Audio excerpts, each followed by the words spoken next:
சரி, இப்ப நம்ம அரியலூர் மாவட்டத்துக்கு வருவோம்.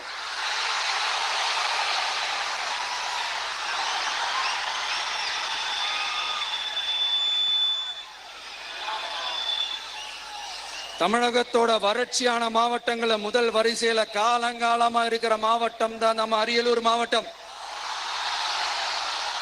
சிமெண்ட் உற்பத்தியும் முந்திரி உற்பத்தியும் நடக்குது.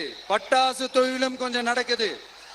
ஆனா இங்க இருக்கிற இந்த தொழிலையாவது மேம்படுத்தலாம்னு இந்த கவர்மெண்ட் ஏதாவது யோசிக்குதான்னு கேட்டா ஜீரோ தான். சிமெண்ட் ஆலைகளால ஏற்படுற மாசுபாட்டுல இருந்து மக்களை பாதுகாக்க என்ன நடவடிக்கை எடுக்கப்பட்டிருக்குன்னு தெரியல. யுனெஸ்கோவோட உலக மரபு சின்னமாக அறிவிக்கப்பட்ட கங்கை கொண்ட சோழபுரம் கோயிலை முறையாக பராமரிக்கணும். ஜெயங்கொண்டத்தில் ராஜேந்திர சோழனுக்கு மணிமண்டபம் அமைக்கலையே ஏன்?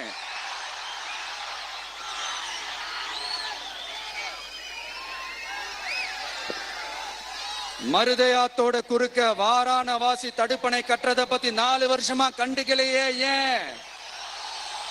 அரியலூர்ல இருந்து ஜெயங்கொண்டான் காட்டுமன்னார் கோயில் வழியாக சிதம்பரத்துக்கு ரயில்வே வழித்தடம் அமைக்கணும்ன்ற கோரிக்கை என்னாச்சுன்னு தெரியல. ஜெயங்கொண்டத்திலிருந்து கும்பகோணத்திற்கு ரயில்வே வழித்தடம் அமைக்கணும்ன்ற கோரிக்கை என்னாச்சுன்னு தெரியல. அரியலூர்னாலே முந்திரி உற்பத்தி தான் பிரதானம்.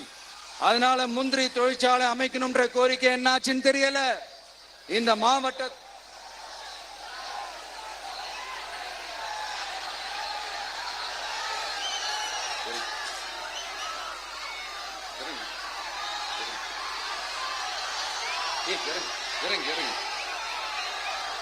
தம்பி இறங்கு, தம்பி இறங்கு, ப்ளீஸ் இறங்கு, தம்பி இறங்கு, ப்ளீஸ் இறங்கு. அண்ணா அது சாஞ்சி போயிடுச்சுண்ணா, இறங்க சொல்லிருங்கண்ணா. விஜயண்ணா சாஞ்சி போச்சுண்ணா, அது இறங்க சொல்லிருங்கண்ணா.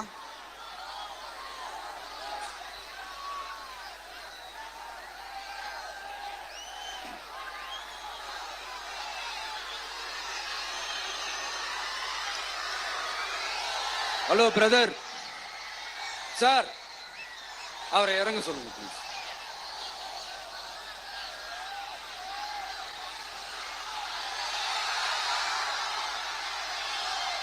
இந்த மாவட்டத்தை சேர்ந்தவர் போக்குவரத்து அமைச்சராக இருந்தும் போதுமான பேருந்து வசதி இல்லையே ஏன்? என்னடா இவன் வந்ததுல இருந்து கேள்வியா கேட்கிறான். இவன் வந்தா என்ன செய்வான்னு கேக்குறீங்க அதானே? தீர்வை நோக்கி போறதும் தீர்வை காண்றது மட்டும்தான் நம்ம டிவிக்கோட லட்சியமே. நம்மளோட தேர்தல் அறிக்கையில இதுக்கான விளக்கத்தை ரொம்ப தெளிவா சொல்லுவோம். ஆனா அதுக்கு முன்னாடி அதை செய்வோம் இதை செய்வோம் இந்த பொய்யான வாக்குறுதிகள்லாம் எப்பவுமே கொடுக்க மாட்டோம். எது நடைக்கு சாத்தியமோ எது உண்மையோ அதை மட்டும்தான் கொடுப்போம். ஆனா at the same time மருத்துவம், குடிநீர், ரேஷன், கல்வி, அடிப்படை சாலை வசதி, மின்சாரம், இந்த மாதிரி அடிப்படை விஷயங்கள்ல நோ காம்ப்ரமைஸ். பெண்கள் பாதுகாப்புல, சட்டம் ஒழுங்கு பாதுகாக்கிறதுல நோ காம்ப்ரமைஸ். சிம்பிளா நம்மளுடைய விஷன் என்னன்னு சொல்லணும்னா, ஏழ்மை வறுமை இல்லாத தமிழகம், குடும்ப ஆதிக்கம் இல்லாத தமிழகம், ஊழல் இல்லாத தமிழகம், உண்மையான மக்களாட்சி, மனசாட்சி உள்ள மக்களாட்சி. கான்பிடென்டா இருங்க, நல்லதே நடக்கும், வெற்றி நிச்சயம். மீண்டும் சந்திக்கும் வரை நன்றி, வணக்கம்.